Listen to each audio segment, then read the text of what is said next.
हाँ तो बच्चों, आज का जो टॉपिक है उसका नाम है इक्विपोटेंशियल सरफेस।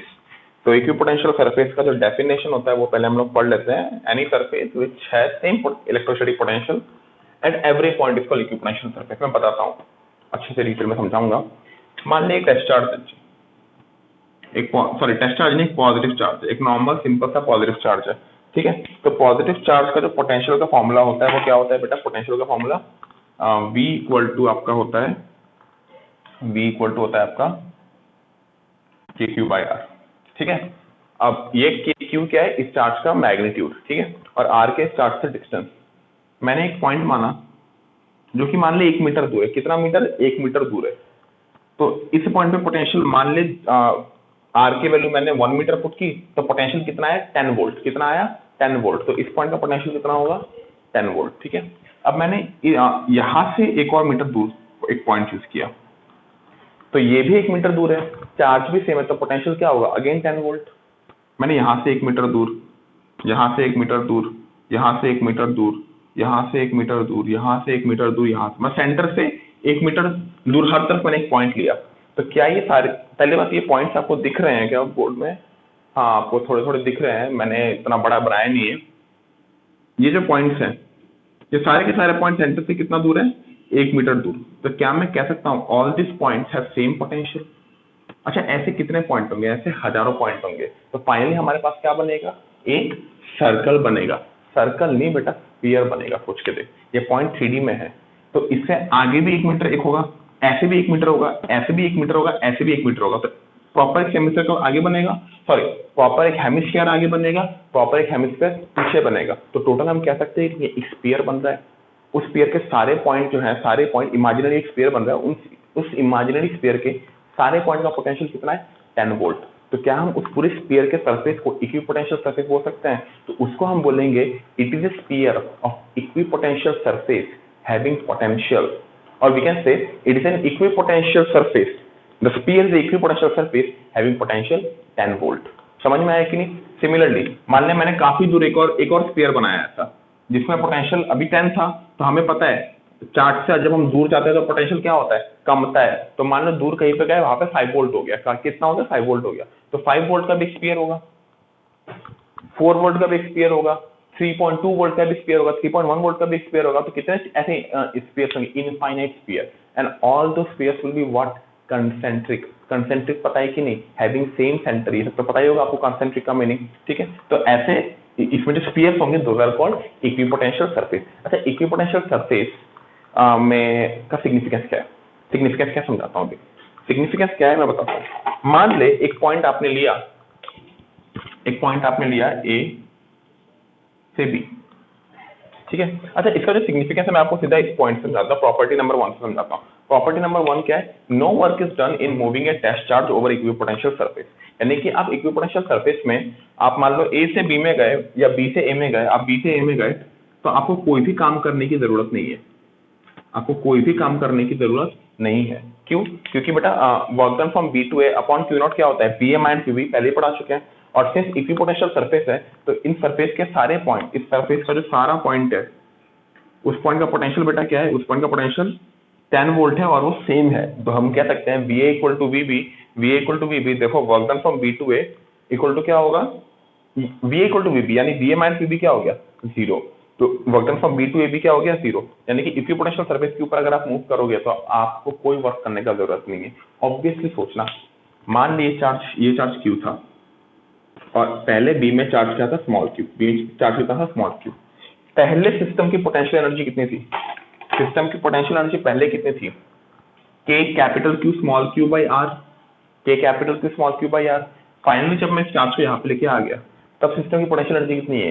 के capital Q small Q by R. तो सिस्टम की एनर्जी में कोई बदलाव आया? नहीं ना बेटा, सिस्टम की एनर्जी में कोई बदलाव नहीं आया। इन सिस्टम की एनर्जी ना ही बढ़ी और ना ही कम हुई, यानी कि सिस्टम की एनर्जी कांस्टेंट है। अगर एनर्जी कांस्टेंट है तो कोई भी एक्सटर्नल वर्क नहीं किया गया, कोई भी एक्सटर्नल वर्क नहीं किया गया। सिंपल सी बात है, समझ में आया? यानी कि work done in moving A charge over equipotential surface is 0। बहुत इंपॉर्टेंट पॉइंट है, मैं बार बार बता रहा हूँ। हम जब इक्विपोटेंशियल सरफेस जो टॉपिक है इसके प्रॉपर्टीज के ऊपर एक नंबर का सवाल आता है। एक इसका प्रॉपर्टी हो गया और एक अपना इलेक्ट्रिक फील्ड का प्रॉपर्टी हो गया। बोर्ड का फेवरेट क्वेश्चन होता है। बोर्ड में मैं बता देता हूँ, equipotential surface, electrical field lines और डाइपोल, इन तीनों से काफी ज्यादा क्वेश्चन आने की संभावना है। ठीक है, तो आते भी उनसे काफी ज्यादा क्वेश्चन। आई होप आपको ये वाला पॉइंट समझ में आ गया होगा। ठीक है, नेक्स्ट हम आगे बढ़ते हैं अगले पॉइंट की तरफ। तो अगले प्रॉपर्टी में आने से पहले हम कुछ ऐसी नॉर्मल डिस्कशन करते हैं। ठीक है, ये हमारा पॉइंट चार्ज था और ये मान लो यूनिफॉर्म इलेक्ट्रिक फील्ड। ये पॉइंट चार्ज वाला जो सिस्टम है ये अलग है, टोटली एक अलग ही यूनिवर्स में है, और ये यूनिफॉर्म इलेक्ट्रिक फील्ड वाला सिस्टम अलग ही यूनिवर्स में। ऐसा नहीं कि बेटा ये यूनिफॉर्म इलेक्ट्रिक फील्ड जाएगा पॉइंट चार्ज में फोर्स लगा, ऐसा कुछ नहीं है। ये मैंने अलग अलग डायग्राम बनाया है। ठीक है, ये टोटली अलग है, ये टोटली अलग है। अब हम खुद से ऐसी इक्विपोटेंशियल सरफेस बनाने का सोचते हैं, ऐसी सोचते हैं। तो इसका तो इक्विपोटेंशियल सरफेस मैंने ऐसा बना दिया, कंसेंट्रिक स्फीयर। तो इसमें इक्विपोटेंशियल सरफेस ऐसा होगा, ये आपको मैं ऑलरेडी बना के दिखा चुका हूँ, है ना, ऑलरेडी बना के दिखा चुका हूँ। ठीक है, अब एक बार इलेक्ट्रिक फील्ड लाइंस ड्रॉ करते हैं। इलेक्ट्रिक फील्ड लाइंस हम ड्रॉ करते हैं किसके लिए? इसके लिए। इलेक्ट्रिक फील्ड कैसी होती है बेटा?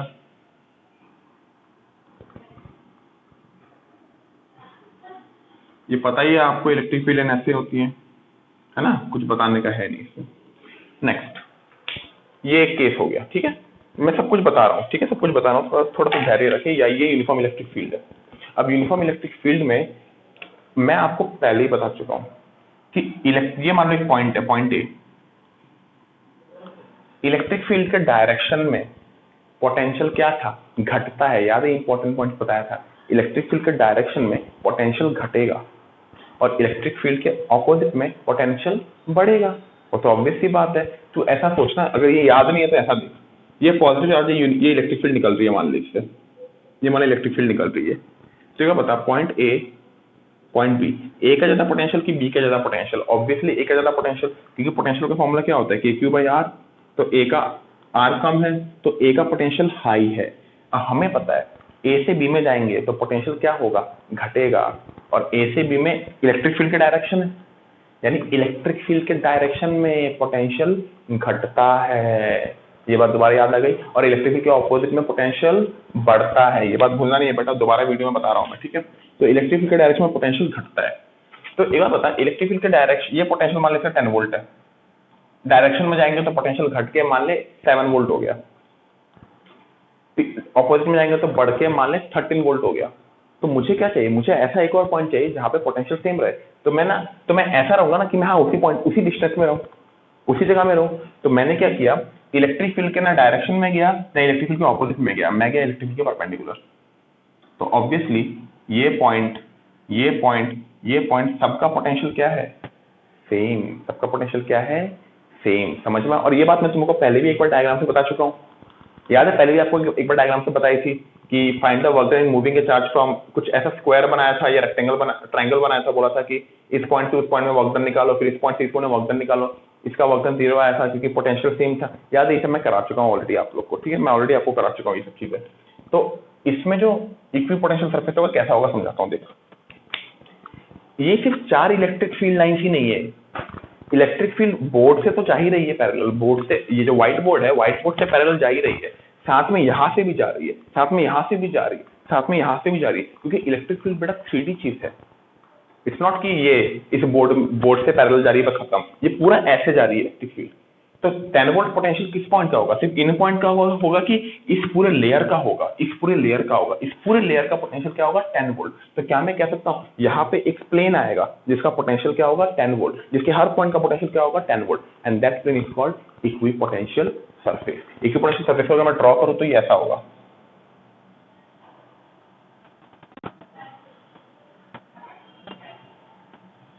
समझ में आ रहा है? इक्विपोटेंशियल सरफेस को मैं ड्रॉ करूंगा तो ये कुछ ऐसा आएगा। दो this angle is how much? Electric field line, ये थोड़ा 3D व्यू देने के लिए हम, ये एंगल जो है, ये एंगल कितना है बेटा? 90 डिग्री। ये एंगल इज 90 डिग्री। समझ में आया कि नहीं?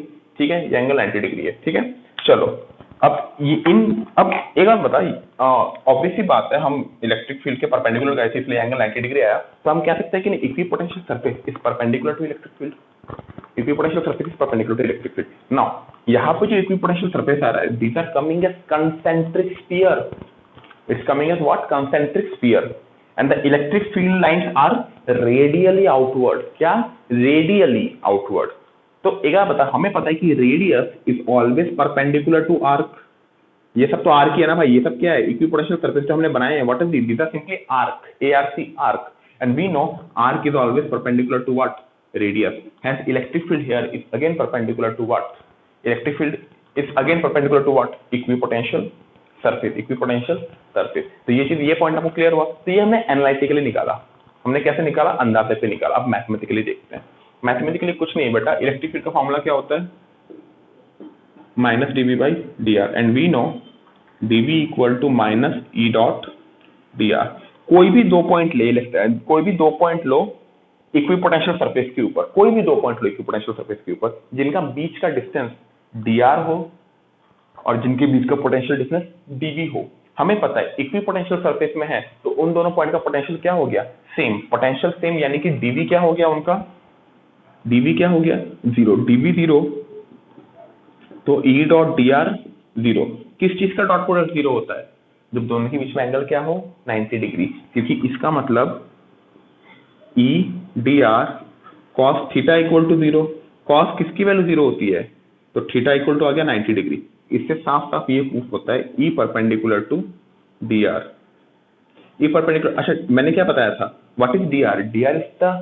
dr is the distance between any two points. तो कोई भी दो पॉइंट अगर आप लोगे इक्विपोटेंशियल सरफेस के ऊपर, कोई भी दो पॉइंट लोगे तो उन दोनों पॉइंट के बीच का जो छोटा सा डिस्टेंस होगा dr, it will be what? Perpendicular to electric field. कोई भी दो पॉइंट ले, कोई भी दो पॉइंट ले dr, तो इन दोनों पॉइंट के बीच का जो डिस्टेंस होगा dr, that will be perpendicular to what? It will be perpendicular to what? Electric field. Hence electric field is always perpendicular to equipotential surface. ये बिल्कुल नहीं भूलना, बहुत इंपॉर्टेंट पॉइंट है. ठीक है बेटा, नोट डाउन कर लो. और एग्जाम में अगर आता है तो इतना कुछ आपको बताने का जरूरत नहीं है. आपको क्या बताना है? सिंपली ये लिखना है. समझ में आया कि नहीं? ठीक है, ठीक है. लिख लो बेटा ये चीज. हाँ, तो स्टूडेंट्स जो अगला पॉइंट है उसको आप वैसे पढ़ो मत, मैं समझा रहा हूँ. काफी बड़ा पॉइंट और बहुत कुछ डिस्कशन होने वाला है इस पॉइंट में, थोड़ा लंबा चलेगा ये पॉइंट. ठीक है, पॉइंट कुछ पढ़ने से पहले एक पॉइंट चार्ज का केस लेते हैं. और पॉइंट चार्ज का मैंने पोटेंशियल और डिस्टेंस के साथ ग्राफ बनाया है. थोड़ा आप इस पॉइंट में फोकस से सुनना. पोटेंशियल और डिस्टेंस का अपना ग्राफ बनाया है. हमें पता है V equal to K Q by R होता है ना? तो V inverse proportional to R हो गया, क्योंकि के और क्यू तो बेटा कॉन्स्टेंट हो गया. तो ये कैसा ग्राफ हो गया? Y proportional to 1/x. This is called rectangular hyperbola. पता है कि नहीं? नहीं पता तो लिख लो, y proportional to 1/x. y proportional to 1/x. This is called rectangular hyperbola. ठीक है, रेक्टेंगुलर हाइपरबोला. तो ये रेक्टेंगुलर हाइपरबोला होता है और हमें पता है कि इसका ग्राफ ऐसे आता है. ठीक है, ये बता, जब v जीरो होगा, जब v जीरो होगा तो r की वैल्यू क्या होगी? इनफाइनाइट. यानी v की वैल्यू जब जीरो होगी तो r की वैल्यू क्या होगी? इनफाइनाइट. यानी कि ये ग्राफ जब एकदम एक्स एक्सिस में टच करेगा, ये ग्राफ जब एक्स एक्सिस में टच करेगा तो v की वैल्यू क्या हो जाएगी? जीरो. लेकिन ये एक्स एक्सिस में कब टच करेगा? जब r क्या होगा? इनफाइनाइट. ठीक है बेटा, ये आपको पता है कि ये यहाँ पे एसिम्प्टोट करता है, यहाँ पे एसिम्प्टोट करता है. पता है कि नहीं? ये वाला बात ये आपको पता ही होगा. ठीक है, जिनको एसिम्प्टोट नहीं पता बेटा वो मेरे को मैसेज करके पूछ लेना. आई होप पता होगा, 11 पढ़ चुके हो. ठीक है, एसिम्प्टोट पता होना चाहिए. एसिम्प्टोट, ठीक है, पता होना चाहिए. नहीं पता तो मैं दोबारा बता देता हूँ. ठीक है, ये ग्राफ, ये ग्राफ इस लाइन को, इस y एक्सिस को कहाँ पे मीट करेगी? इनफाइनाइट में मीट करेगी. और ये वाला ग्राफ इस लाइन को कहाँ मीट करेगा? इनफाइनाइट में मीट करेगा. ठीक है, ये तो पता ही है. चलो अब कुछ बातें समझते हैं. मान ले मैंने ग्राफ बनाया, ग्राफ में मैंने क्या लिया? एक पॉइंट लिया 10 वोल्ट. अब मेरा ऑब्जेक्टिव ये है कि मैंने ऐसे पॉइंट्स लिए हैं जिनके बीच का पोटेंशियल डिफरेंस क्या हो? सेम हो. सुनना अच्छे से. मैंने ऐसे 5 पॉइंट लिए जिनके बीच का पोटेंशियल डिफरेंस क्या है? Same. And the potential difference is 2 volt. So I have taken two suppose these two points A, B, C, D, E. A का पोटेंशियल क्या है? 10 वोल्ट. B का पोटेंशियल क्या है? 8 वोल्ट. C का पोटेंशियल क्या है? 6 वोल्ट. D का पोटेंशियल, E का पोटेंशियल. अच्छा, A और B का पोटेंशियल डिफरेंस कितना है बेटा? 2 वोल्ट. A और B का पोटेंशियल डिफरेंस कितना है बेटा? 2 वोल्ट. A और B और C का कितना है? वो भी 2 वोल्ट. इसका भी 2 वोल्ट, इसका भी 2 वोल्ट. समझ में आ रहा है कि नहीं बेटा? तो मेरा काम ये है कि मैंने पोटेंशियल डिफरेंस जो लिया है, किसी भी दो पॉइंट का वो सेम है. Kindly remember this. that the potential difference is what? Same. That is change in potential is equal to how much? 2 volt. चलो पहला पॉइंट जो 10 वोल्ट में है, जो कि 10 वोल्ट में है, आप देख सकते हो, एक्स्ट्रापोलेट करके मैं दिखा दूं, ये ग्राफ है, 10 वोल्ट में है, उसका डिस्टेंस कितना है बेटा? R10। डिस्टेंस कितना है? R10। ठीक है, वो R10 यानी कि मान ले वही ये वाला पॉइंट है। अच्छा, एक्चुअली में मुझे हर तरफ की इलेक्ट्रिक फील्ड बनानी चाहिए थी, लेकिन अगर मैं हर तरफ की बनाने जाऊंगा तो बेटा बोर्ड में जगह नहीं बचेगा कुछ और कराने के लिए। तब इमेजिन करो कि मैं डायग्राम यहाँ का बना रहा हूँ, लेकिन मैं ओवरऑल दिमाग में इमेजिन करो कि ओवरऑल होगा। ठीक है, तो पहला ये पॉइंट हो गया पॉइंट ए 10 वोल्ट, यानी ये आपका पॉइंट ए हो गया। तो पॉइंट ए कुछ एक डिस्टेंस, कितना डिस्टेंस दूर है? R10, R suffix 10, it's not distance, 10 is not a distance here, it is the distance of the point whose potential is how much? 10 volt. R8 is the distance of the point whose potential is how much? 8 volt and so on। ठीक है, तो क्या मैं कह सकता हूं ये distance तीनों R10 है, so this will make a equipotential surface, this arc will make a equipotential surface of how much? 10 volt। this arc will make an equipotential surface of how much? 10 volt। समझ में आया बेटा ये वाला point? समझ में आया?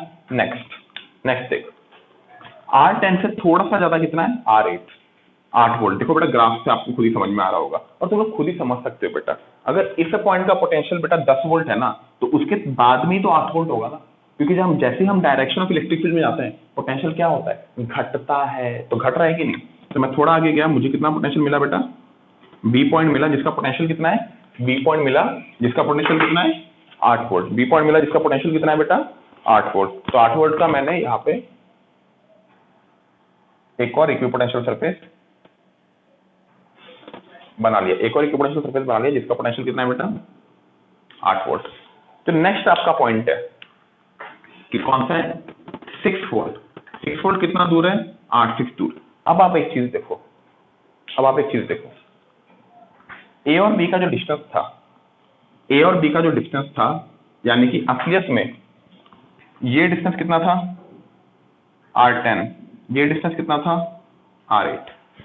तो R10 और R8 के बीच में जो डिस्टेंस था, उससे ज्यादा डिफरेंस है कि नहीं R6 और R8 के बीच में? देख, R6 और R8 के बीच में ये डिस्टेंस है, लेकिन R8 और R10 के बीच में डिस्टेंस थोड़ा कम है। यानी हम कह सकते हैं जो हमारा R6 आएगा वो कंपैरेटिवली थोड़ा सा दूर आएगा, ये 6 वोल्ट वाला R6 वाला जो है कंपैरेटिवली, ये जो R6 आ रहा है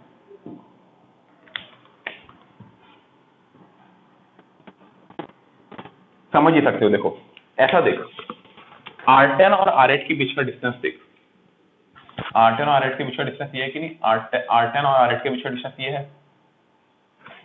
अब R6 और R8 के बीच का डिस्टेंस देख, R6 और R8 के बीच का डिस्टेंस थोड़ा ज्यादा है कि नहीं? इन शॉर्ट हम दो इक्विपोटेंशियल सरफेस के बीच के डिस्टेंस की स्टडी कर रहे हैं। समझ में आया? नेक्स्ट अगर हम बात करें R4, 4 वोल्ट, ये हमने 6 वोल्ट का बना लिया, 4 वोल्ट। अच्छा अब देख, R8 और R6 के बीच का डिस्टेंस ये था, लेकिन R6 और R4 के बीच का डिस्टेंस देख कितना ज्यादा है। ये 4 वोल्ट है ना, 4 वोल्ट का ये डिस्टेंस, इतना डिस्टेंस दूर है। R4 और R6 के बीच का डिस्टेंस देख थोड़ा ज्यादा है, यानी कि we can say this distance, that is the distance between R4 and R6 is greater than R6 minus R8। समझ में आया कि नहीं? यानी ये वाला थोड़ा दूर आएगा।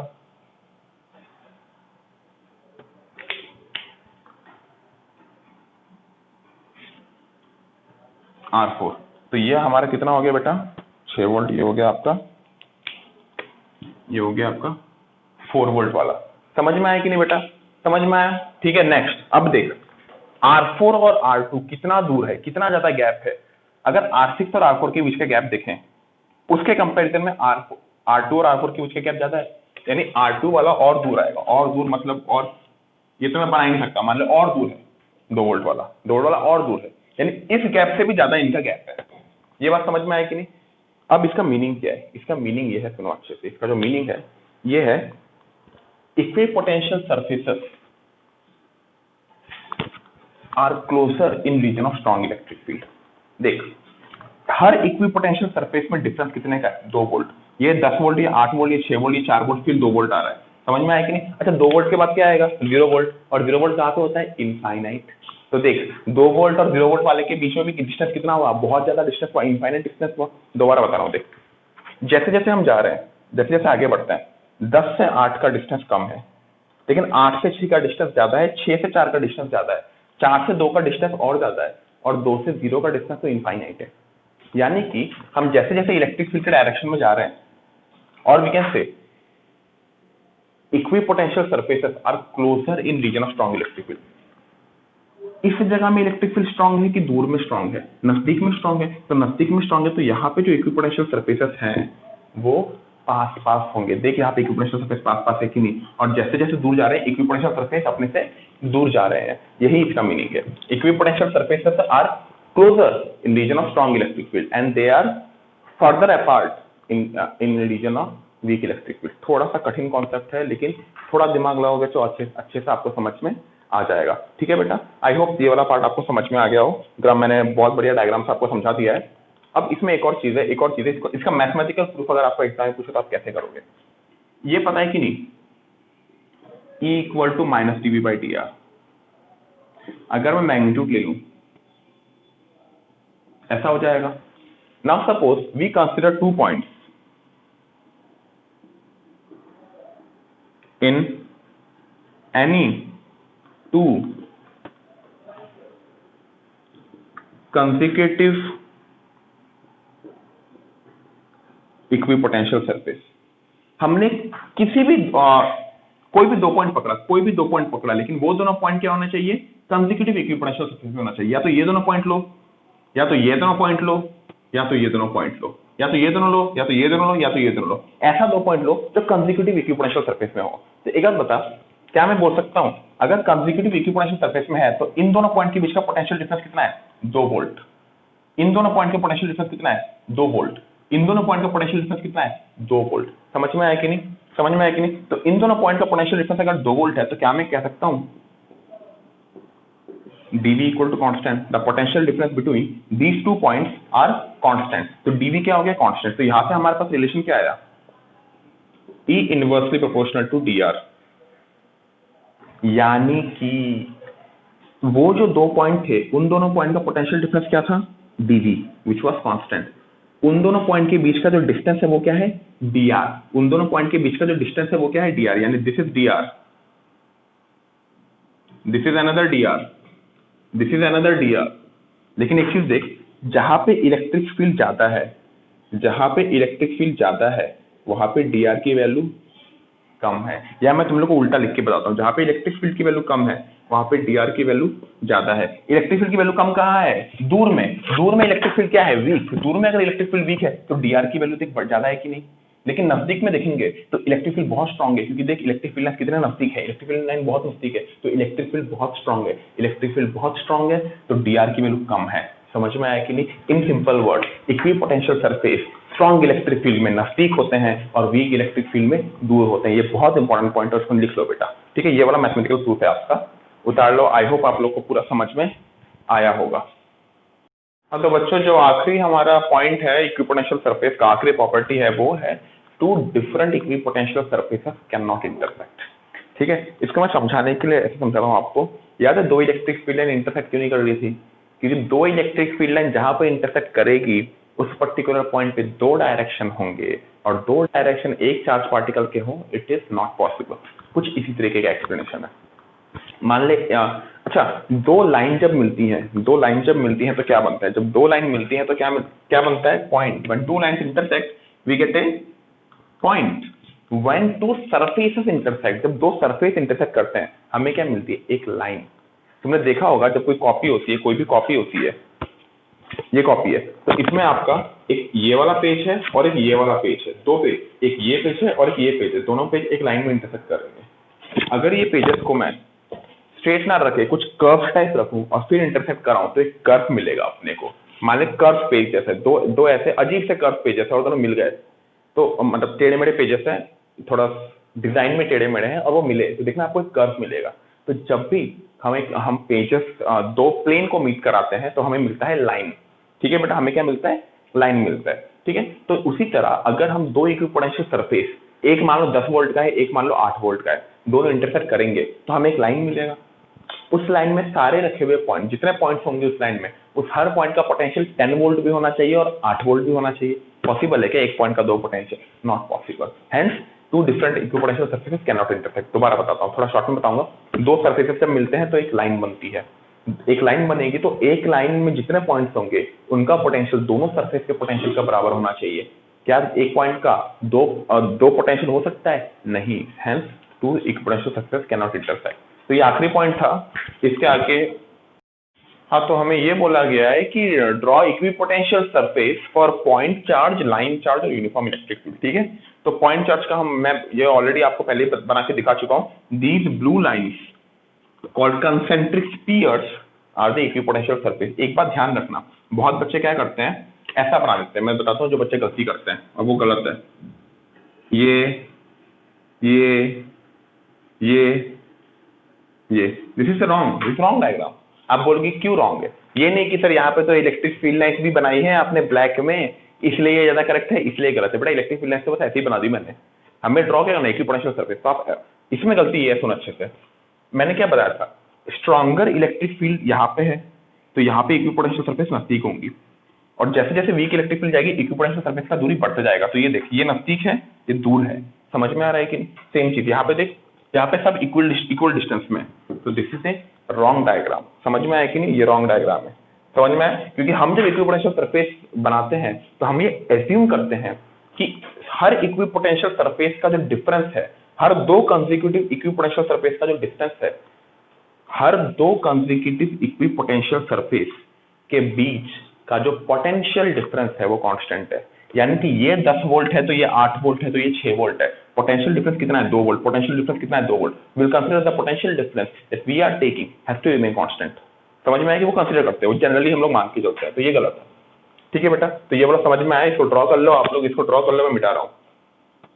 अगला हमको बोला है लाइन चार्ज। लाइन चार्ज का बच्चे इमेजिन करो, आप लोग इमेजिन करो, थोड़ा वीडियो पॉज करके इमेजिन करो और बनाने का ट्राई करो कैसे बनेगा। देखो बनाता हूँ। लाइन चार्ज ये इनफाइनाइट लाइन चार्ज है, ठीक है, फाइनाइट नहीं होगा।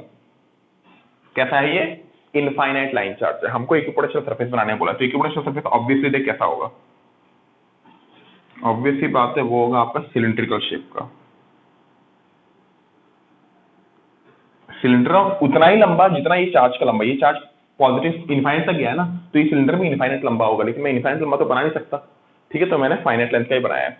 ये होगा पहला वाला।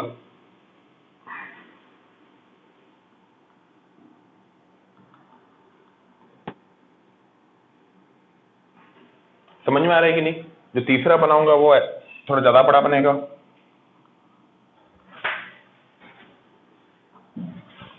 आई होप आप लोग को समझ में आ रहा होगा कि मैं क्या बना रहा हूं। ठीक है, तो पहला इक्विपोटेंशियल सरफेस अंदर वाला सिलेंडर, दूसरा बाहर बीच वाला और तीसरा बाहर वाला। देखो इनके बीच का डिस्टेंस, ऑब्वियसली चार्ज के नजदीक इलेक्ट्रिक फील्ड स्ट्रांग होगी तो इक्विपोटेंशियल सरफेस नजदीक होगा, चार्ज से दूर इक्विपोटेंशियल सरफेस दूर होगा। समझ में आया? Cylindrical equipotential surface. सिलेंडर क्यों? क्योंकि ऐसा इमेजिन करिए, बीच वाला सिलेंडर का कोई भी पॉइंट ले ले, बीच वाला सिलेंडर का कोई भी पॉइंट ले ले, हर पॉइंट का दूरी इस चार्ज से जो परपेंडिकुलर दूरी है, इस लाइन चार्ज से जो परपेंडिकुलर दूरी है, हर चार्ज का क्या है? सेम। तो पोटेंशियल भी क्या होगा? सेम। और ये सिलेंडर पता है ना ऐसे है, ये सिलेंडर ऐसे है, तो हर पॉइंट का दूरी चार्ज से क्या है? सेम है, तो पोटेंशियल क्या होगा? सेम होगा। समझ में आया बेटा? ठीक है, तो ये वाला भी हमने ड्रॉ किया। नेक्स्ट हम बनाएंगे किसके लिए? Uniform electric field. ये बढ़िया है बेटा, और ये सबसे इंपॉर्टेंट मान के चल सकते हो। ये सबसे इंपॉर्टेंट है क्योंकि ये कैपेसिटर में आएगा, आगे बहुत सारे चैप्टर्स में आएगा। Uniform electric field is very important. ठीक है, अब ये मान लो यूनिफॉर्म इलेक्ट्रिक फील्ड है और मैं आप लोगों को बनाना सिखा भी चुका हूँ कुछ तरीके के पोटेंशियल सरफेस। आपको क्या क्या पॉइंट ध्यान में रखना है? देखो, आपको पहला पॉइंट ये ध्यान में रखना है कि इक्विपोटेंशियल सरफेस इलेक्ट्रिक फील्ड से क्या होते हैं? परपेंडिकुलर। दूसरा पॉइंट, जहां पे इक्विपोटेंशियल सरफेस सॉरी जहां पे इलेक्ट्रिक फील्ड स्ट्रांग होता है वहां पे इक्विपोटेंशियल सरफेस क्या होते हैं? नजदीक होते हैं। जहां पे इक्विपोटेंशियल सरफेस वीक होता है वहां पे जहां पे इलेक्ट्रिक फील्ड वीक होता है, जहां पे इलेक्ट्रिक फील्ड वीक होता है वहां पे इक्विपोटेंशियल सरफेस क्या होते हैं? दूर दूर होते हैं। Electric field strong, equipotential surface नजदीक नजदीक। जैसे कि मैं यहाँ पे बना के दिखाता हूँ आपको। ठीक है, ये मान ले पहला इक्विपोटेंशियल सरफेस बना। This equipotential surface is perpendicular to this. ठीक है, ये परपेंडिकुलर है बेटा। मैं कैसे बताऊं इसको मान के चलना है आपको परपेंडिकुलर। मैं सीधा एक लकीर खींचूंगा तो किसी को प्लेन समझ में नहीं आएगा, इससे थोड़ा इंक्लाइन बनाते हैं। ठीक है, तो नेक्स्ट इक्विपोटेंशियल सरफेस मान ले ऐसा है, ये मान ले 10 वोल्ट है, ये 8 वोल्ट है, और इन दोनों प्लेन का जो बीच का दूरी है वो मान ले 2 सेंटीमीटर है। बेटा ये डायग्राम में दिख रहा है कि आपको, मैं ये ज्यादा नीचे बना लिया, हाँ 2 सेंटीमीटर है। तो ये 10 वोल्ट, ये 8 वोल्ट। तो जो नेक्स्ट होगा ना बेटा, नेक्स्ट जो होगा, नेक्स्ट इक्विपोटेंशियल सरफेस जो, ये कितना होगा 12 वोल्ट, क्योंकि in the direction of electric field potential घटती है। अब तुम बोलोगे कि सर आपने ये कैसे बना दिया, ये डिस्टेंस कितना होगा बेटा, ये 2 सेंटीमीटर से ज्यादा होगा कि कम होगा, वीडियो पॉज करो बताओ, ये जो डिस्टेंस होगा 2 सेंटीमीटर से ज्यादा होगा ही कम होगा। बेटा ये जो डिस्टेंस होगा ये 2 सेंटीमीटर ही होगा। क्यों, मैं बताता हूँ सुनो। क्योंकि मैंने क्या बताया, जहां पे electric field strong equipotential surface नजदीक, जहां पे electric field weak equipotential surface दूर दूर। यहाँ पे फील्ड तो यूनिफॉर्म है, तो इक्विपोटेंशियल सरफेस क्या होंगे, इक्विडिस्टेंट। समझ में आया कि नहीं, यूनिफॉर्म इलेक्ट्रिक फील्ड है, यानी कि यूनिफॉर्म इलेक्ट्रिक फील्ड का मतलब क्या है, यहाँ पे जितना स्ट्रेंथ है यहाँ पे भी उतना स्ट्रेंथ, यहाँ पे भी उतना स्ट्रेंथ, यहाँ पे भी उतना स्ट्रेंथ, तो हर जगह स्ट्रेंथ सेम है, तो इक्विपोटेंशियल सरफेसेस की दूरी भी क्या होगी, सेम होगी। समझ में आया कि नहीं। तो यहाँ पे ये 12 वोल्ट का है, ये 10 वोल्ट का है, 8 वोल्ट का है, तो इनके बीच का दूरी क्या होगा बेटा, सेम होगा, 2 सेंटीमीटर 2 सेंटीमीटर। समझ में आया कि नहीं। तो ये डायग्राम बना लो, काफी इंपॉर्टेंट डायग्राम है, और इसके बाद मैं आपको एक सवाल देता हूँ, ठीक है। हाँ तो बच्चों, जो अगला सवाल आपके सामने बेसिक एंडेबिलिटी के लेवल का सवाल कह सकते हो, find potential of equipotential surface. हमें इस इक्विपोटेंशियल सरफेस का पोटेंशियल निकालना है। ये गिवन है 50 वोल्ट का, ये है 45 वोल्ट का, इन दोनों के बीच में 8 सेंटीमीटर का दूरी है, 2 सेंटीमीटर का दूरी है, और इसके और इसके बीच में 8 सेंटीमीटर का दूरी है, ठीक है। तो हमें बोला इसका पोटेंशियल निकालना है, तो हम कैसे निकालेंगे। पहली बात, इलेक्ट्रिक फील्ड देख, इलेक्ट्रिक फील्ड के बीच का डिस्टेंस चेंज हो रहा है क्या, नहीं, यानी कि electric distance between the electric field is same. हमें पता है कि इलेक्ट्रिक फील्ड लाइन जब क्लोज आती है तो स्ट्रॉन्ग इलेक्ट्रिक फील्ड, डाइवर्ज होती है तो वीक इलेक्ट्रिक फील्ड, लेकिन अगर पैरेलल चलती हैं तो they are uniform electric field, the electric field is uniform. तो first will calculate the value of electric field. We know E equal to बेटा क्या होता है, dV by D R. Minus में, माइनस क्या इंडिकेट करता है, डायरेक्शन ऑफ फील्ड में पोटेंशियल घटता है, बार बार नहीं बता रहा, हमें उससे मतलब नहीं, हम न्यूमेरिकल कर रहे हैं, तो न्यूमेरिकल में सिर्फ क्या लेंगे बेटा, मैग्नीट्यूड, क्योंकि हमें इलेक्ट्रिक फील्ड की डायरेक्शन तो मालूम ही है, टुवर्ड्स राइट, ठीक है। या पता ही है आपको। ये बता, dV, इन दोनों के बीच में डिफरेंस कितना है, dV कितना है 5 वोल्ट, इन दोनों के बीच का डिस्टेंस कितना है 2 सेंटीमीटर, तो इलेक्ट्रिक फील्ड कितना हो गया 2.5 वोल्ट पर सेंटीमीटर। समझ में आया कि नहीं। अब हम ऐसा करते हैं, सेम इलेक्ट्रिक फील्ड का फॉर्मूला फिर से लिखते हैं dV बाई डी आर में। इलेक्ट्रिक फील्ड की वैल्यू कितनी है बेटा 2.5 वोल्ट पर सेंटीमीटर, ठीक है। अब ऐसा कर, ये दोनों पॉइंट ले ले, ये दोनों पॉइंट में dV कितना होगा बता, 45 माइनस V। 45 माइनस V क्यों लिया, क्योंकि बेटा higher potential minus lower potential, क्योंकि in the direction of field potential घटती है। 45 minus V divide by distance कितना है 8। हो गया बेटा सॉल्व। V का वैल्यू निकाल लो, V का वैल्यू निकाल सकते हो कि नहीं। ये कितना हो गया बेटा 20, मेरे हिसाब से 20 होगा, है ना। 20 equal to 45 minus V, V equal to आ गया 25 वोल्ट। तो ये कितना हो गया 25 वोल्ट। समझ में आया कि नहीं बेटा। सिंपल सा प्रॉब्लम लिख लो, उतार लो, ऐसे सवाल आते रहते हैं एंडेबिलिटी में। हाँ तो बेटा आपके सामने एक सवाल है, बोला है कैलकुलेट इलेक्ट्रिक फील्ड। हमारे पास ये इक्विपोटेंशियल सरफेसेस दिए हुए हैं कुछ ऐसे, ठीक है। ये XY कोऑर्डिनेट है, बोला है मैग्नीट्यूड भी बताना है और डायरेक्शन भी बताना है। बहुत बढ़िया सवाल है, मेंस लेवल का सवाल आप मान सकते हो। एंडेबिलिटी में भी कंपैरेटिवली अगर सिर्फ मैग्नीट्यूड निकालने बोलेगा तो वो एंडेबिलिटी हो जाएगा, और मैग्नीट्यूड प्लस डायरेक्शन तो JEE के लेवल का सवाल है, बहुत बढ़िया सवाल है। चलो पहली बात हमको क्या क्या चीजें ध्यान में रखनी है कि अगर इक्विपोटेंशियल सरफेस इक्वल डिस्टेंस में है, इक्वल डिस्टेंस में है, तो वो क्या सी फील्ड होती है, यूनिफॉर्म इलेक्ट्रिक फील्ड। बताया था कि नहीं, बताया था कि नहीं। अच्छे से देख, कोऑर्डिनेट देख इसका, ये तो 0,0, ये 10,0, ये 20,0, तो this distance equal to this distance. अगर ये डिस्टेंस और ये डिस्टेंस बराबर है तो हम कह सकते हैं कि नहीं, इनके बीच का जो परपेंडिकुलर डिस्टेंस है वो भी क्या होगा, सेम। तो अच्छा, इनके बीच का डिफरेंस कितना है 20 और 40 का 20 वोल्ट, इन दोनों का डिफरेंस कितना है 20 वोल्ट, तो पोटेंशियल डिफरेंस भी सेम और डिस्टेंस भी सेम। तो क्या मैं कह सकता हूँ कि यूनिफॉर्म इलेक्ट्रिक फील्ड है। तो हमें बोला यूनिफॉर्म इलेक्ट्रिक फील्ड का मैग्नीट्यूड निकालो और डायरेक्शन निकालो। दूसरी बात, अब हम सॉल्व कैसे करें इसको, हम इसको सॉल्व कैसे करें। पहली बात तो ये बताओ, इलेक्ट्रिक फील्ड हमेशा इक्विपोटेंशियल सरफेस से परपेंडिकुलर होती है कि नहीं। क्या होती है बेटा, परपेंडिकुलर। तो क्या मैं कह सकता हूँ इलेक्ट्रिक फील्ड कुछ ऐसे होगी,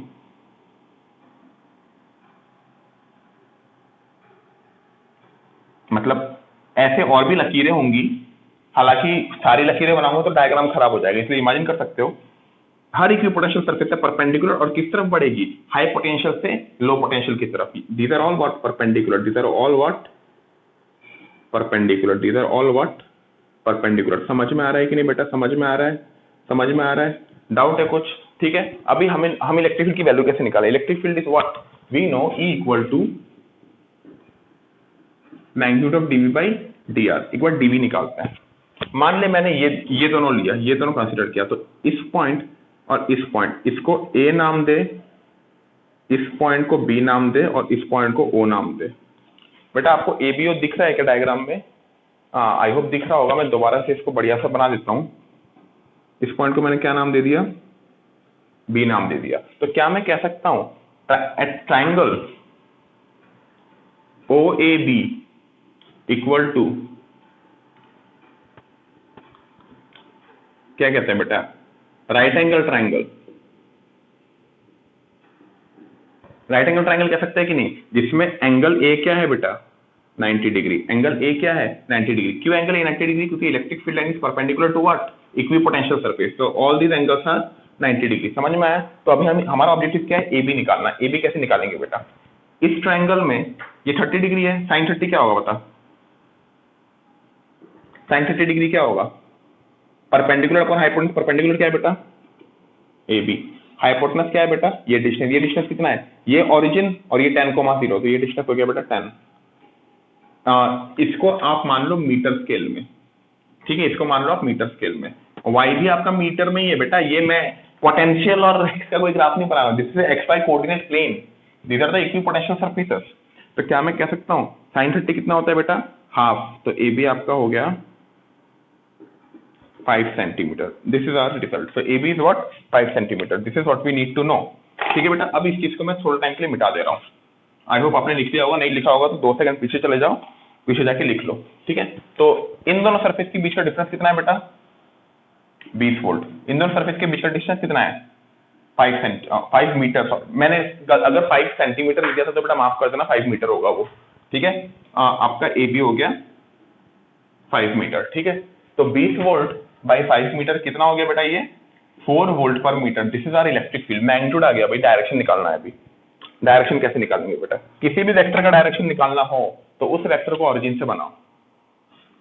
किसी भी वेक्टर का डायरेक्शन निकालना हो तो उस वेक्टर को ओरिजिन से बनाओ। अच्छा एक बता, इलेक्ट्रिक फील्ड तो बेटा ये भी है, हर जगह से निकलेगी कि नहीं? तो मैंने वो इलेक्ट्रिक फील्ड को ओरिजिन से मान लिया। ठीक है, इसको अभी के लिए भूल जाओ, थोड़ा सिंपल करके समझाता हूँ। तो ये वेक्टर मैंने माना, ये वेक्टर माना। अच्छा ये वेक्टर का ये एंगल अगर 30 डिग्री है और ये एंगल अगर 90 डिग्री है, ये तो 90 डिग्री है क्योंकि इक्विपोटेंशियल सरफेस से परपेंडिकुलर है। ये 30, ये 90, तो ये कितना हो गया बेटा? ये हो गया 60 डिग्री। अब बाकी सब कुछ भूल जाओ, ये हो गया 60 डिग्री। क्या मैं बोल सकता हूं दिस पर्टिकुलर वेक्टर, क्या मैं बोल सकता हूं कि मेरा जो इलेक्ट्रिक फील्ड होगा, मेरा जो इलेक्ट्रिक फील्ड होगा, सुनना अच्छे से, दैट विल बी 4 वोल्ट पर metre into N cap. What is N cap? Unit vector along that direction. Class 11 में पढ़ाया था, जिनको नहीं पढ़ाया था उनको भी पता है। Unit vector along this direction. इस डायरेक्शन में यूनिट वेक्टर क्या होगा बता? कैसे निकालेंगे इस डायरेक्शन का यूनिट वेक्टर? कैसे निकालेंगे बता भाई, कैसे निकालेंगे? देख कैसे निकालेंगे, देख कैसे निकालेंगे।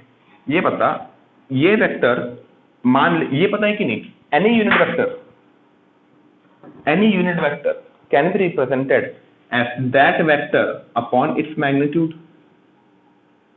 That vector upon its magnitude. समझ में आ रहा है कि नहीं? समझ में आ रहा है कि नहीं? तो हम अपनी सहूलियत के लिए इसका लेंथ मान ले बेटा 10 मान ले। इस वेक्टर का लेंथ कितना मान ले? 10 मान ले। तो क्या मैं कह सकता हूं 10 कैन बी रिटन एज, इसका 2 कंपोनेंट होगा। अभी थोड़ा वेक्टर वाला पार्ट आ रहा है, ठीक है, इसका 2 कंपोनेंट होगा।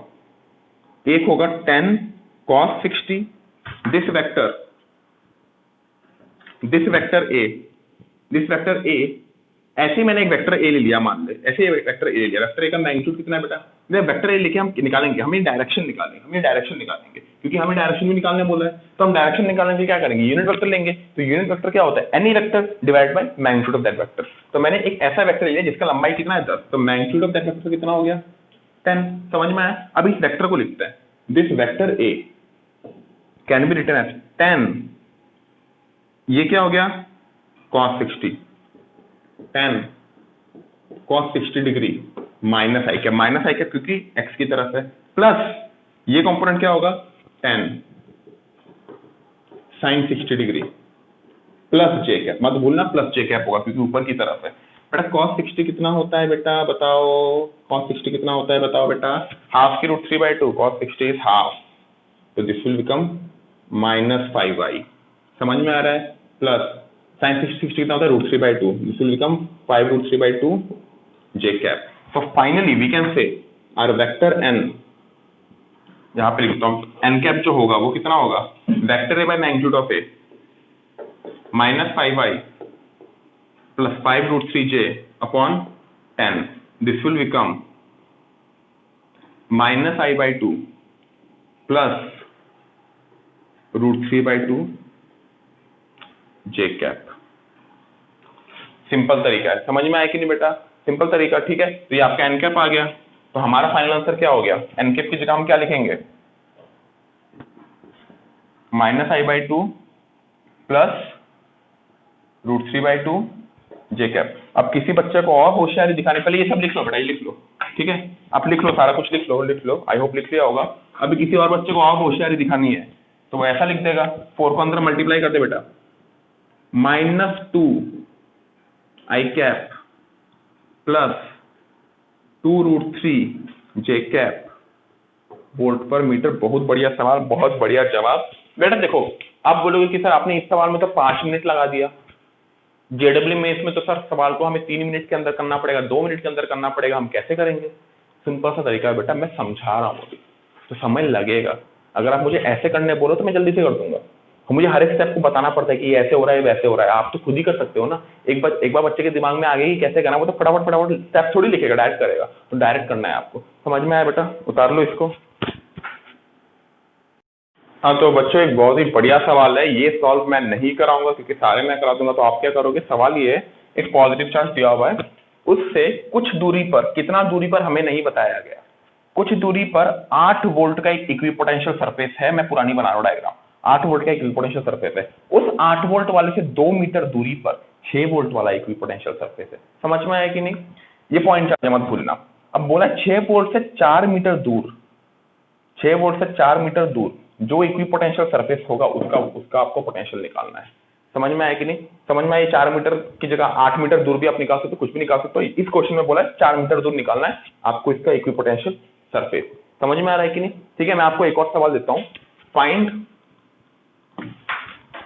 यहां पे पोटेंशियल भी निकालना है और इस पॉइंट पे इलेक्ट्रिक फील्ड जो होगी वो भी निकालनी है, दोनों निकालनी है आपको। समझ में आया बेटा, दोनों निकालो और मेरे को आंसर भेजो आप, ठीक है।